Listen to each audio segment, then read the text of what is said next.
ناظرین، کورنگی نمبر 4 رضا مسجد سے متصل قائم مکتبۃ المدینہ کی جگہ میں وسعت اور تزئین و آرائش کے بعد دوبارہ مکتبۃ المدینہ کا افتتاح کیا گیا۔ رکن شورا مولانا حاجی عبدالحبیب اتاری نے افتتاح فرمایا اور دعا بھی فرمائی۔ مناظر آپ کے اسکرین پر۔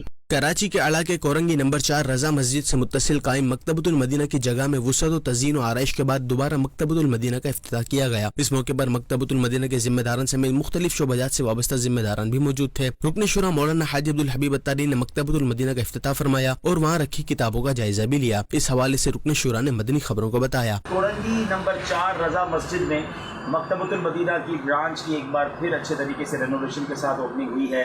کورنگی اور لانڈی اور یہاں کے عاشقان رسول کے لیے بڑی آسانی ہو گئی ہے۔ آپ کا مکتبۃ المدینہ آپ کے پاس ہے، آئیے علم دین حاصل کرنے کے لیے خوب یہاں سے رسائل کتابیں حاصل کیجیے۔ اور ایک اور میں نے بات عرض کرنی تھی کہ اس بار محرم الحرام میں ایک شاندار پیکج، اور یہ رسائل پیکج جو ہے یہ 150 روپے کا ہے، جس میں کئی رسائل ہیں، علم دین کا خزانہ ہے۔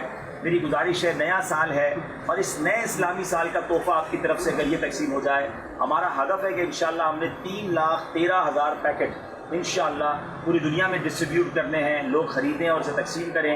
امیر اہل سنت اس کے لیے ترغیب بھی دلا رہے ہیں، دعائیں بھی عطا فرما رہے ہیں۔ تو آگے بڑھیں اور مکتبۃ المدینہ سے یہ 150 روپے کا پیکج حاصل کریں اور اس اپنے دوستوں کو، اپنے رشتہ داروں میں تقسیم کریں۔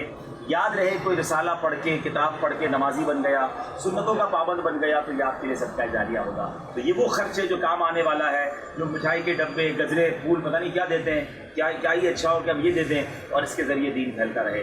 صلو علی الحبیب صلی اللہ علیہ وسلم۔ آخر میں رکن شورا مولانا حاجی عبدالحبیب اتاری نے مکتبۃ المدینہ کی مزید ترقی کے لیے دعا بھی فرمائی۔